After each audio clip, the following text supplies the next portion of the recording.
Good evening, awesome viewers, wherever you are. We thank God for such a wonderful day. It's so great, and we want to say thank you, Jesus. We are starting our today's program again, and this is Homeland Africa's Hub, coming your way every Sunday, 8 o'clock p.m. GMT sharp. And we are saying that for Homeland Africa, it's our main duty and responsibility to work towards the progress and the development of Africa, and that our core mandate is organizing the youth or bringing the youth together to realize the need of adding our quota to the development of mother continent Africa. And what we are saying is that it's our pride, it's our ambition, it's our vision, it's our goal to set Africa on high. And so it's all about Africa. Homeland Africa, we talk the real issue for the real people. So our main motive is to make Africa the greatest of all, and that Africa can still bounce back again.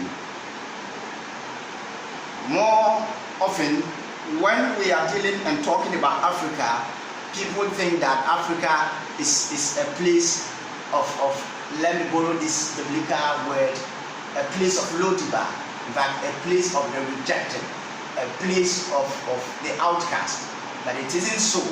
Africa is a place of comfortability. Africa is a place where one can succeed. Africa, we say it is well. Africa, we say Africa will come back again. Now, we thank God for such a privilege. Today we are discussing a topic that we have titled it, quote and unquote, what Africa is doing wrong that is impeding our progress. And so, wanting to look or probe further into this very question, we have our honorable guests here today who will be helping us diagnose and probe into the whole issue tonight. We have with us in the person of Senior Patrick Osafo Eji. He is the founder and the leader or a co-founder to Nobles Africa. Nobles Africa, they deal with compost world, and they believe in green economy, as in how we could use the organic fertilizer in producing or working in our farmlands rather than going for the chemical style of farming. We are privileged to have by us Senior Patrick Osafo Eji. Good evening, Senior. Because of COVID-19, I guess we can only shake hands, and so you're welcome to our show this evening. Thank you very much for bringing me on. Thank you very much, Senior. You're most welcome. Proceeding to our today's show, we cannot start this program without acknowledging some single individuals which, by their kind courtesy, we are bringing to you live this wonderful show, or which by their kind courtesy, Homeland Africa is moving day in and out. And so, to begin with, we want to say a very big thank you to the founder and leader of the World Changers Ministries International, in the person of Apostle Emmanuel Ba. Apostle, wherever you are tonight, we say bravo and ayiko. God bless you. It is by your support, it is by your prayers that this program has kept on moving, and we continue clinging to the higher level. Another person on the list is Prophetess Grace Donko. We say hi to you, and we say good evening, Mom, wherever you are. We have Nobles Africa. Nobles Africa. Nobles Africa, I would say the leader himself is here, and so the whole team is here tonight. Nobles Africa are just on the verge of also helping. And we also have a group we call Ochibonebo Collections. Ochibonebo Collections. They deal in all kinds of clothing, when it comes to your dress, each dress you would want to use for a particular program. You're talking of birthday parties, you're talking of naming ceremonies, you can talk of many more. Ochibonebo collections, they have their number here, 02472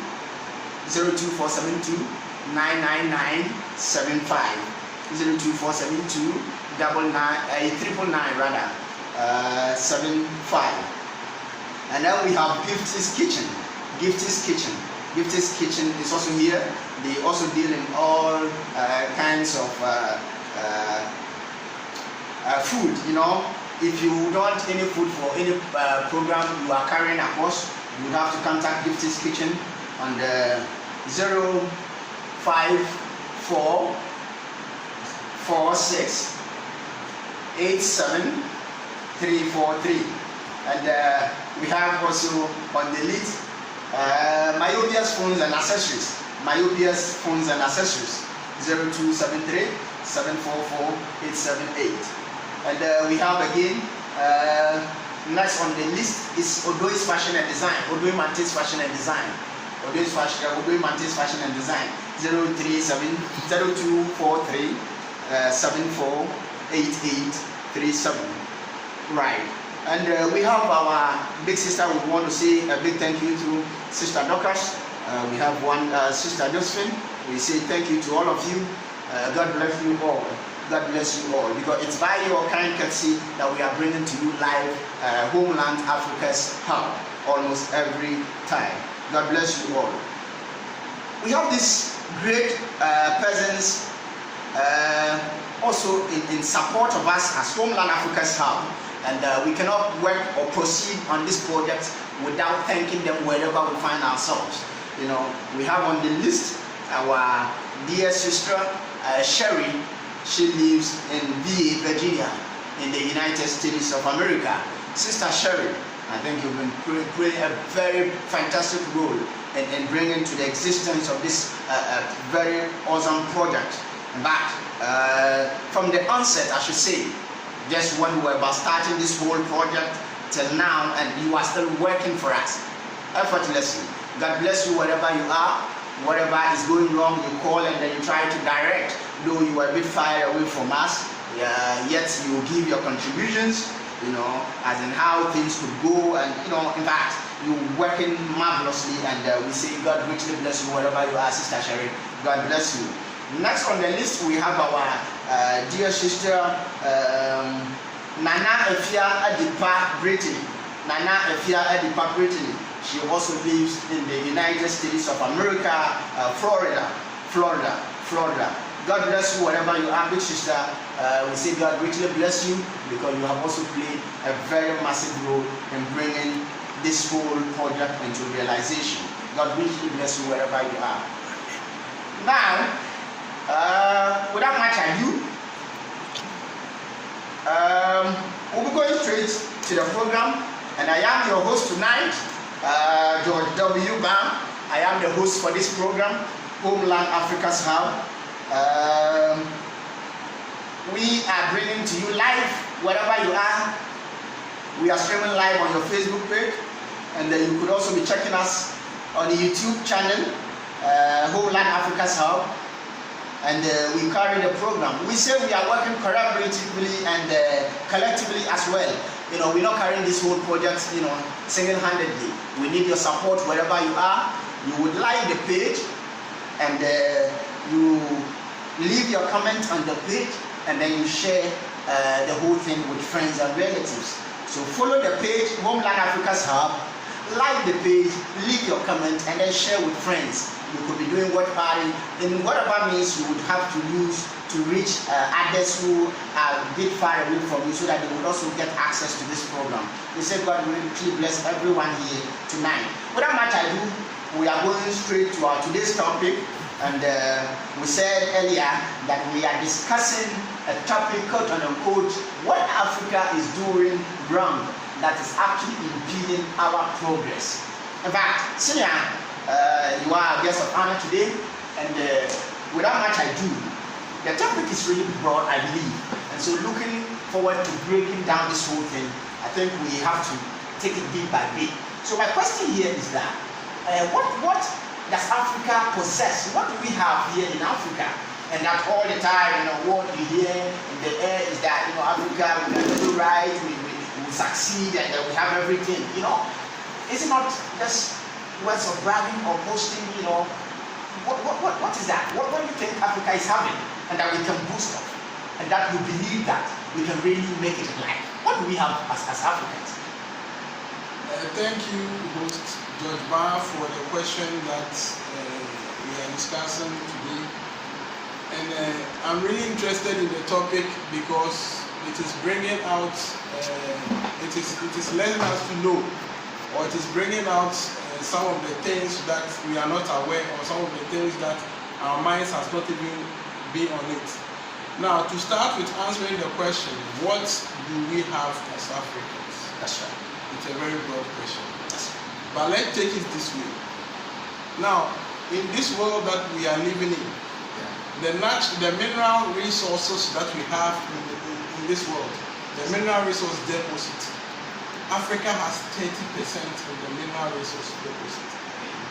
Now, what are the mineral resource deposits? Now, we have gold, we have diamond, we have bauxite, we have manganese, we have cobalt, and many mineral resources. Now, if you take diamonds per se, Africa has 40% of the world diamonds. Now, looking at that, let's come to agriculture. Now, 60% of agricultural land, arable agricultural land, is in Africa. What it means is that Africa has the ability or the potential to feed Africa and feed the rest of the world. Wow. So Africa has natural resources, minerals, and they also have a vast arable agricultural land. Wow. So these are a few of the things that Africa possesses. Wow. Wow. That's very great. See, I know you to be an agriculturalist. You have played a very massive role in the, will I say, in helping the youth to realize the need of going back to agriculture. Because, this is Africa and this is all we have. As you were saying, Africa is having over 60%, over the arable land here. And then this could be used for other agricultural purposes. Now, my question is, who is to blame? Because you were just mentioning, gold, manganese, bauxite, or, you were actually mentioning many and many. So now, with all these natural resources, why is Africa still on the standstill? What is actually the problem? Who is to be blamed? In fact, this reminds me of if I would be allowed to use a personification here, if Africa were to be a mother, a mother who had given birth to her children, and that these children have grown up not to be what do I say? Not to be profitable to the mother or to the society. They tend to be recalcitrants. They tend to be burden to the society. So who is to be blamed? Is it the mother who has not trained the children in a very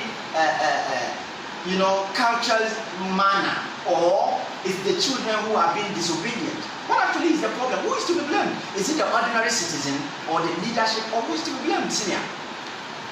Thank you very much. This question is very broad. Sure. Africa is underdeveloped. Sure. And I don't want to play a blame game here that I will blame this, I will blame this, and I will blame that. Sure. There are a lot of factors that has contributed to wherever we are now. Sure. First of all, we have to know our identity as an African. Who are we? Sure. What do we have? Okay. Now, until you know who you are, until you know what you have, Okay. you will not know how best you utilize what you have to get what you want to get.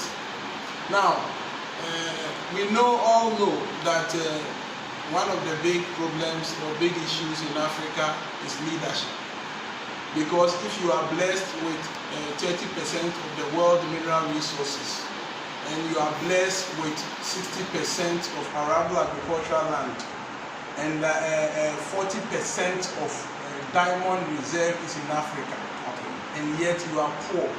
Yet you go to the West begging for aid. Yet we cannot feed our country. Then you have to know that we have issues with leadership. And I don't want to dive so much into politics. Okay. Because we are talking about broad issue, but then leadership is one role.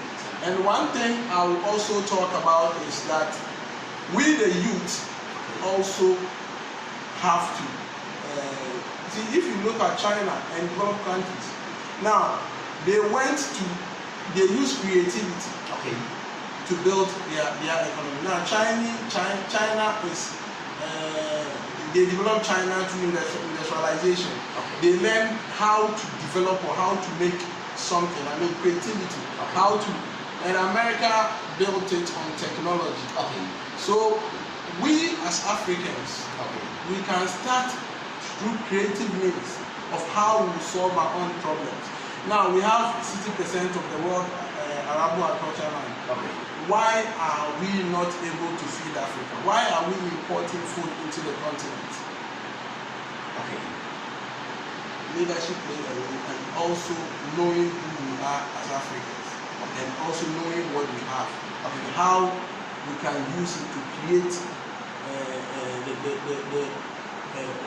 to create wealth for yourself is the issue. So I think that the way forward is that the youth should really come to know their identity. Okay.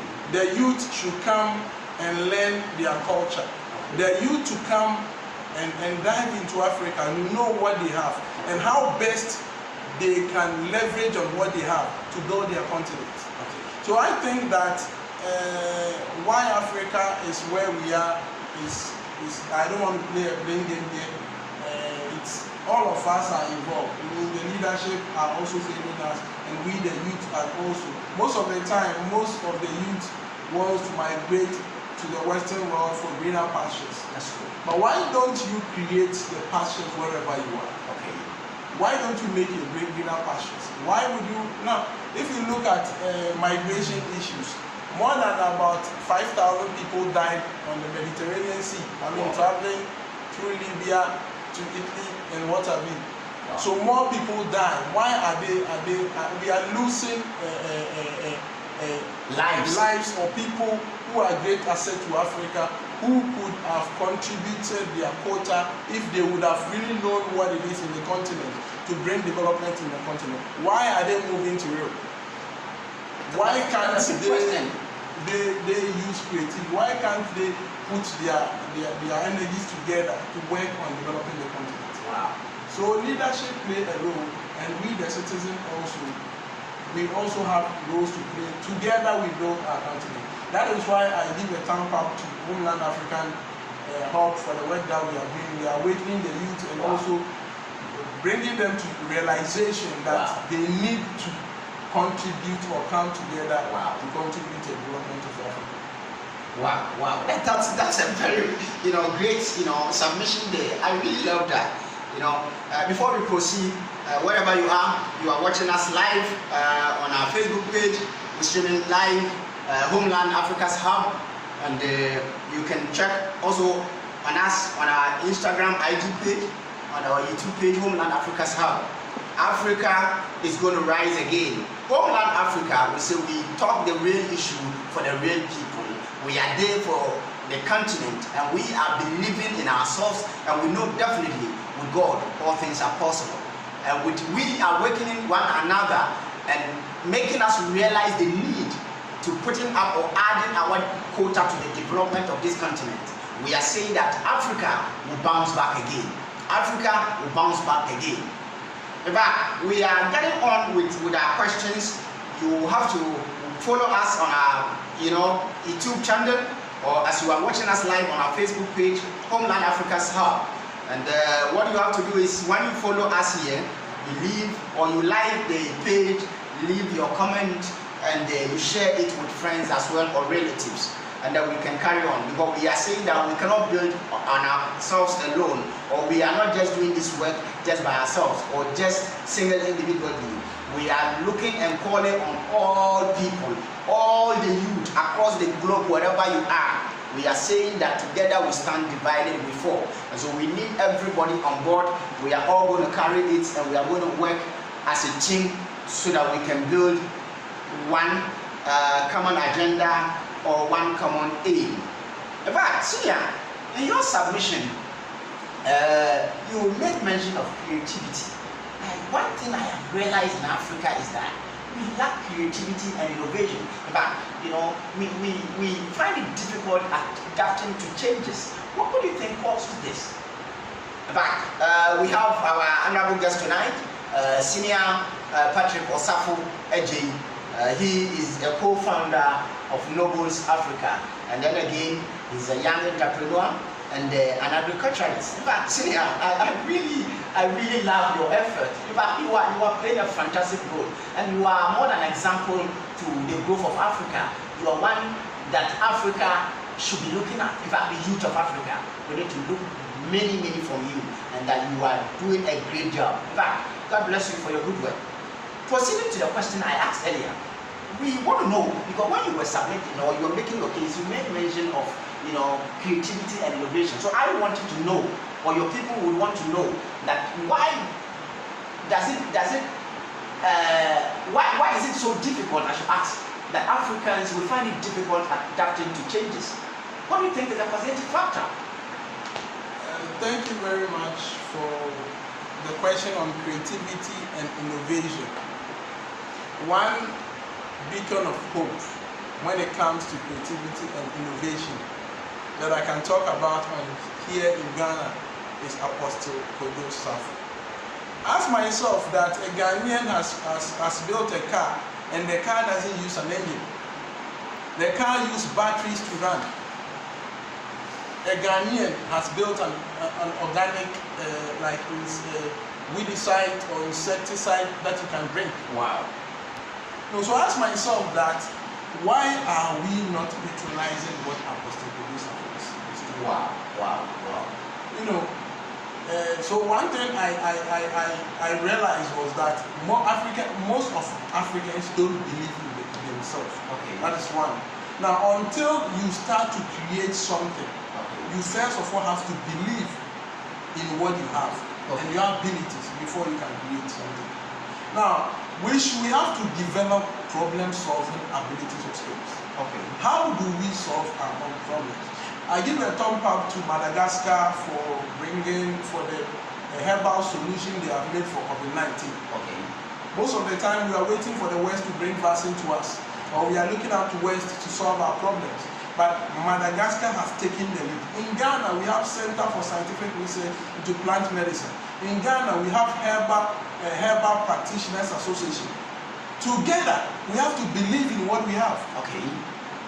And we have to try to solve our own problem. Creativity is born out of problem-solving skills. Okay. Before you can be creative, you have to think of solving your own problem. That is where it comes from. Innovation is also emerged out of the same line, because in the process of solving one problem, you go a different route, or you go a different way to solve the problem in a different angle. So that is where creativity is born. So I believe that we should think about solving our own problem. The day that all of us we come to realization that our problems that we are not going to look out to the West or the Western world or others to come and solve our problem for us. Wow. And we are going to sit down and find a solution for our own problem. That will be the day we will begin to embrace creativity and innovation. Apostle Safo Kantanka has taken the lead with creativity and innovation, and the wonderful works that he's doing. I mean, there is a WC that when you go on it, after you are done with it, you stand up and it flashes. I mean, it has hand dryer, since it have hand dryer dries that when you put your hand, it dries your hand. Now, so I think let me chip in there. I think that would have even been very good. We should have been patronizing that, especially in this era of COVID-19, because we are not allowed to touch, some of these things. So you just clap or you just wave and then it get flashes off. Is that what you mean? Yes, that is it. And I give a thumb up. I think I have a friend, I went to Taekwondo Technical University. I have a friend or a colleague, or I know someone by name Fandako or something. Okay. He has created a water bicycle. I mean, a bicycle, those in the coastal side, you want to travel on the sea, you can ride the bicycle on the sea to move on the sea. These are creativity. Wow. So I think that until we come or we think of solving our own problems, Wow. finding a way to solve our own problems. So as I was saying, our Apostle Kojosafo has been a beacon of hope to creativity and innovation. And I believe that we should believe in ourselves and also have a strong problem-solving ability. Africa has the ability and the potential to turn things around. Africa has the ability, they have the potential. They can feed Africa, they can go into agriculture to feed Africa and feed the rest of the world. Because you can't tell me that we can go into the parable in the Bible, and the parable of good talent. I mean, some was giving small amount, others were giving large amount. And some dug the ground and hide their talent. And some traded their talent for it to be profitable. And when the master came, he said, "Oh, a good servant, you have made value, you have added value to what I did." So what I'm trying to say is that we have something. Okay. So we should think about using something that we have to advance Africa and advance our life. Wow. Wow. A very good submission, Desinia. I think you're making my day. You actually really make my evening here. Because it's really a very big question. You know, Africa, especially Ghana, if my memory will serve me right, we gained independence on the same day with Malaysia. And Senior, I can tell you for a fact today that Ghana cannot compare itself to Malaysia today. So we don't really know what is wrong with us. We don't really know. Do you think we can work and we can bounce back, rubbing shoulders with this Malaysia or countries of said kind? Do you think we're going to work again? Okay, first of all, when I'm a Ghanaian, so when you want to diagnose into why Ghana is where we are. Now, first of all, let's look at what does Ghana have. I mean, Ghana, we have gold, we have cocoa, we have timber, we have bauxite, we have manganese, and we have oil in commercial quantities. So when they discovered oil in commercial quantities, one of the things that Ghana should have done was they should have gone into the exploration of the oil and used the revenue to develop agriculture. Okay. But then the focus and attention all came on the oil exploration, and they neglected other sectors of the economy. But one thing that you use what you have to develop what you don't have. So in the exploration of oil, the process that came was something they should have injected into agriculture to develop agriculture, so that it will be two-way. Agriculture can turn the fortunes of the economy. Because if you import food enough to feed yourself and export, the amount of money that you would have used to import food will be used in other sectors of the economy. And when you import food to other countries, the money that comes can also be used in the other sectors of the economy. So I think that Ghana have not been doing right when it comes to in terms of moving forward compared to other countries that had independence during the same era. And I think that leadership plays a role here. I mean, as I said, I don't want to dive too much into politics, but then we can't say because of that we don't talk about leadership. So, but I believe that if we do things right and if we begin to manage the resources that we have profitably, I mean, we will be able to develop the country. Management of resources is something that is very crucial to the development of every economy. So if we want our economy to turn over, I think the focus should be how we should be able to manage the resources that we have profitably, so that whatever we get out of it, we use it to develop other sectors of the economy. Wow. Senior, wow. Indeed, you really are agriculturalist. And this reminds me of this question I want to ask. You know, where you are standing as an agriculturalist, heading North Africa, you believe in compost well, and you believe in green economy. You know, in other words, it's you are not really in support of the usage of chemical fertilizers. And you could bear with me. The food we import into the land of Africa, you think it's healthy to our health? Are we safe? But is it the best of food that we need to be using? Thank you very much. Excessive use of chemical in farming, put we humans at risk. Why am I saying this? I'm saying this because the residues of the chemicals and in the harvested crops, and when we eat it, it gets into our system, and that is the cause of a lot of illness that we have. Now, if you go to the developed countries, they have genetically modified seeds that they use to produce.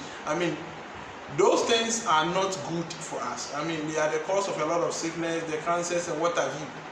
Now, what I'm trying to say is that gradually we have to move away from scientific farming to ecological agriculture. What is ecological agriculture? Ecological agriculture is farming that we don't pollute the environment, farming that will produce food which is healthy, and farming that doesn't affect the climate. So we have to move away from excessive use of chemical in farming and embrace organic farming or use organic fertilizers in farming.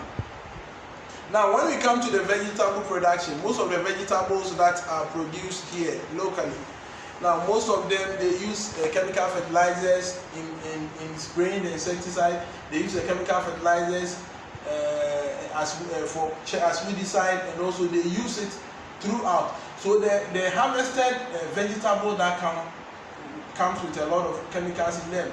So one way that we can move out from that chemical thing and eat a wholesome and a healthy vegetable is to go the way of ecological farming or go the way of organic farming.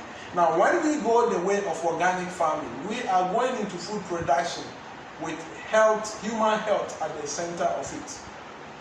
If as we are thinking of having long life, being able to go into productivity and also contribute to the development of Africa, one key area in agriculture is producing food which put our health at the center. You see, most firms that are into food processing, most giant firms are in for the producing more food and getting more money, not caring about our health. But ecological farming, organic farming, put our health at the center against big players in the industry making a lot of money. So one thing I can talk about the use of chemical is that gradually we should move away from scientific farming and embrace ecological farming and use organic products that will ensure good health to us, save our environment, and reduce the effect of climate change on our environment. Thank you. Thank you very much, Senior. And going forward with just the ended submission you gave, where I am standing, I have realized that as Africans, we see it evil that embracing our own, Now, whatever is African made becomes we see it to be duplicate, and that we seem to respect that of the whites to be everything. You just made a submission concerning, organic fertilizer. Now, this food have been produced. You could bear with me that, the amount being spent on the importation of rice annually goes over, Ghana, for instance, is around $1.1 billion annually. Take a look at this. Can't we go into rice farming, locally within the continent of Africa? And Nigeria, for instance, has banned, the importation of rice into their country. Can't we learn, say, from our neighboring country? And that, if it is about rice farming, okay, now we're all going to go into rice farming, and then the youth, come on, let's all enter into rice farming. And that, importation of rice is an abomination now, and we enforce it as a law. Can't it work that way? Thank you very much. As I said earlier, Africa has 60% of the world arable agricultural land. So we have the potential to feed Africa and feed the rest of the world.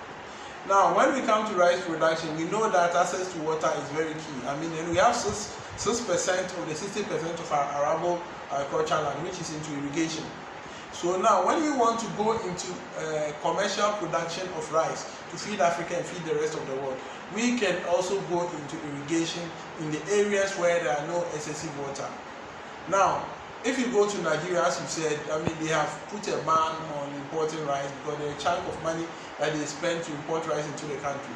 They are setting out rice farm and growing the rice themselves to feed their population. Nigeria has a big population comparing to Ghana. Now, the whole of Africa, if we all decide that when we are investing much into our agriculture sector to go into the production of rice, we have the capacity to produce to feed Africa and feed the rest of the world. So I think that we are in a revolution time. That this revolution is not it's a revolution that it is bringing consciousness to us as Africans to realize that, I mean, we have no knowledge, we lack knowledge of our identity, or we lack knowledge of the resources that we have, or we lack knowledge of how to profitably leverage on what we have to push the continent forward. So this revolution that we have, alike in homeland Africa and Hub, is that we are awakening the youth to come to know that this is what Africa has, this is what God has blessed us with. This is the potential that we have. So we are coming to pool our resources together to work towards maximizing what we have, to achieve or to push the continent. Wow. In fact, this reminds me of this. You know, our conversation is gradually being, focused on agriculture. In fact, Senior, I'm beginning to believe that as Africans, what we have is agriculture, and that technology is not our thing. We don't have technology. The United States, the Western world is having technology, and that's what they use in developing their other activities. Looking into their research and stuff. Even biblically, we could see clearly when the good Lord was about blessing, some categories of people, he needed to ask what was in their possession at that moment. Moses, for instance, when he was being called, at the point when Moses was in the presence of Pharaoh, he got confused at a point, and he nearly lost hope. And so he cried to God, asking God what he needed to do at that point in time. Clearly we could see that God instructed Moses, asking him what he was having in his possession. And then Moses answered, saying he was having a staff, a rod in his arm. And so the good Lord asked him to put it on the floor. He kept it on the ground. And what did we see? We saw that snakes were coming out, from that rod. So that rod in his hands could perform a miracle. And so that was what he was having at that time, and that was what did exploit. Jesus Christ walking with the 10,000s on the wilderness where there was no food. At the point he asked from the people when they were hungry, the people were calling for food. Jesus Christ then asking them, "Who among you is having some loaf of bread?" And a gentleman within them was like, "Sir, I have a loaf of bread." And then he said, "What is it?" Bread.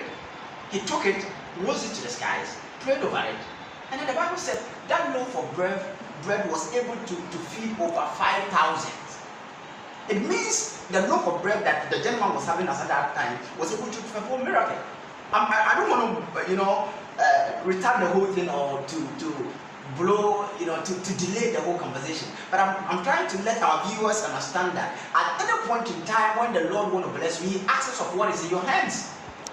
So, sir, you see, when we're talking about the things that Africa is doing wrong, that is actually impeding our progress, I'm beginning to believe that we in a way being our own enemies. Because there are things we could do as individuals that could project Africa, that could head towards the development of Africa. But we seem to be going the other way around over these things. So as I was saying, Jesus Christ again, when he was with Elijah went to visit a widow. In that household, Elijah asked the woman, "Woman, what do you have in your possession that I will bless you?" The woman said, I have some sort of dough in my possession, some jar of oil. Elijah asked for the jar of oil, blesses it, and then it was multiplied. So Africa, our conversation, starting from the onset, it's been agriculture. So I'm beginning to realize that what we have as Africans that we can use to explore is agriculture. In few words, how do you convince the youth? Because those days we saw agriculture to be an evil thing, and that it was nothing to write home about. We just couldn't do it at all. So how do you convince the youth? As I thank you for the question that you're asking. Now, mostly there were that kind of mentality that when they want to punish you, they send you to the farm to go and weed when they want to punish you.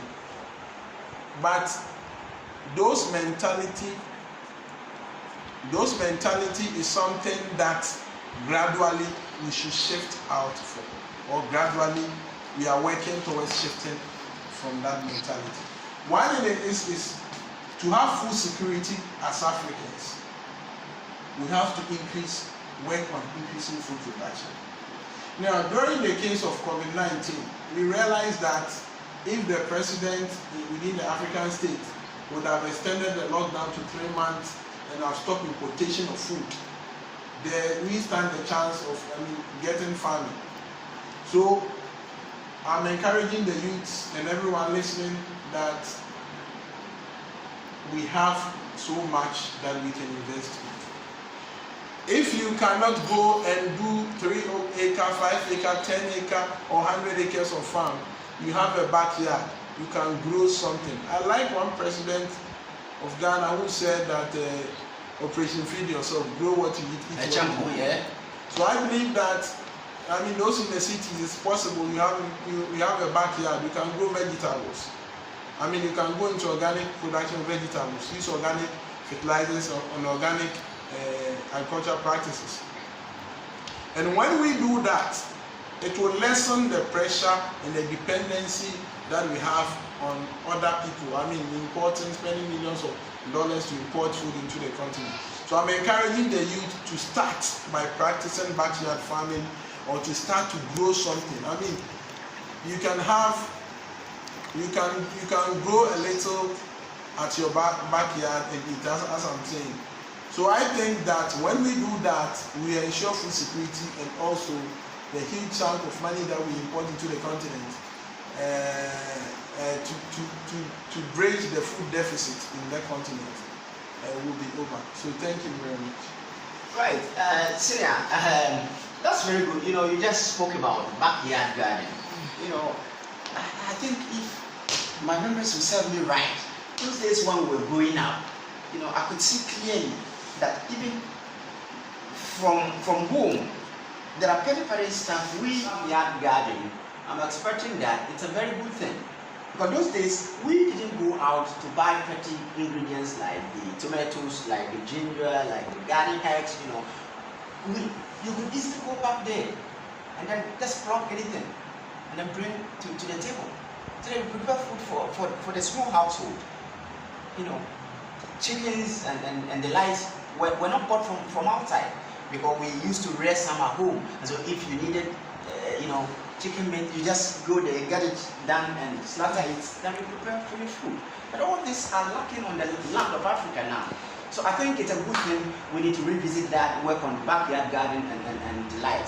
Now, wherever you are listening to us. We're streaming live on our Facebook page, Homeland Africa's Hub. You could be checking also on your YouTube page, Homeland Africa's Hub, IG, Twitter, and the other social media handles. This is Homeland Africa's Hub. And we say we give the real talk for the real people. And so we are there for our own people, and the development and progress of Africa is at heart, and that is our priority. We say Africa first. So yeah, wrapping up the show here, I would want to know, being an agriculturalist may lead to, what do you call it, Nobles Africa. You believe in campus world, you believe in green economy. What is your advice to the farmers? Thank you very much thank you very much. Well, I believe that we are an era that we should embrace ecological farming. Whatever agricultural practices that we are going into, we must ask ourselves first, does it pollute the environment? Does it produce healthy crops? And also does it has effect on the climate change? So if you are going into any agricultural practices that affects the environment, pollute the environment or affect the environment or the water bodies, or that the crops that you are producing, they harvested, they are not healthy or wholesome, or contribute to the effect of climate on our environment, then I think you should revisit the type of agricultural practices that you are taking. So my advice to all farmers is that we should gradually move from scientific farming to ecological farming and embrace farming practices that contribute to environmental conservation and also contribute to healthy crops that will increase human health. So thank you very much. That is my last word. Wow. Thank you very much, Senior, for coming. And the viewers, you just listened to Senior Patrick Osafo-Adjei, co-founder to Nobos Africa. He is an agriculturalist and he is an entrepreneur as well. And we just discussed what Africa is doing wrong that is impeding its progress. And you could hear clearly that we trash a lot of things, lot more things. And this is a program we come your way almost every Sunday, 8 o'clock p.m. GMT. We say that Africa is at heart, and in all things we do, Africa first. Africa is our priority. Homeland Africa's hub, what we are saying is that we are organizing, bringing the youth together to realize the need of adding their quota to the development of the continent Africa. In fact, Homeland Africa's hub, we do the real talk for the real people. Thank you very much, everybody, for wasting your abundance, wasting your time to sit quietly and calmly to listen to this program. And we apologize to our viewers due to one or two. We couldn't bring the questions of our viewers. We couldn't read your questions today. We apologize to that effect, and then we're hoping that by next week we're going to try our best to work on all that, and then we're looking forward bringing to you, lot more resource persons, people who are experts on every single area that leads to development. Right. As I said earlier, unfortunately, we are far behind time, and we couldn't bring or we couldn't read out the various messages we received today, but I will do my best to read a few of them. We have Klinsma, you are in Ontario, Canada, and then you are saying thumbs up, big guys, good job there. And we have Chantel. Chantel is also in the Mississauga province, that is also in Canada, and then you are saying that God bless you guys. And we have Cynthia Amelu. You also sent a message from Nigeria, and then Iruruka. I beg your pardon if I didn't have the name right, America or something. Yeah, you also from Nigeria, and this is Sadubada, also from South Africa. And then you are saying that is really the true talk. God bless you guys. And we have a champon is also from Ghana.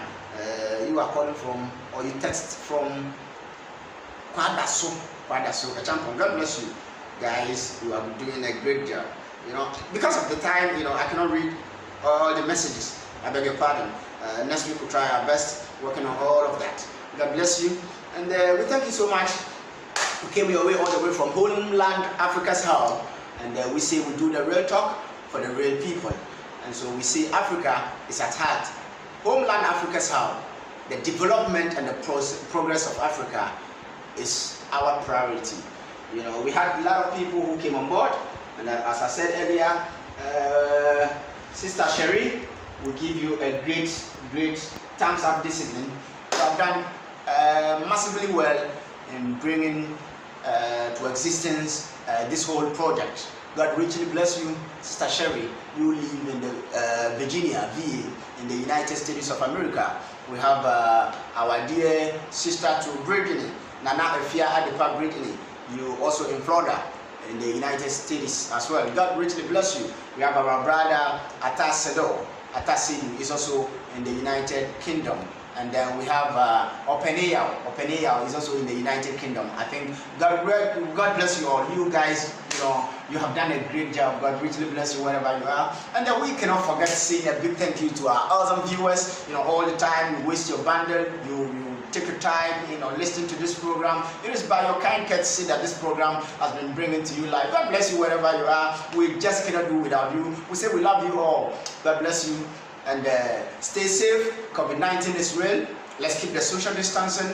Let's keep the sanitizers, the soapy waters or running water. Let's keep using all that. And then stay home, because this sickness is so stubborn that if you don't go out, it doesn't get you. It's so pride. The arrogance is big time on its side. And so if you don't go out there, it doesn't come to meet you. So you go out there, invite it, and then it comes to you. So what we are saying is that stay home, stay safe.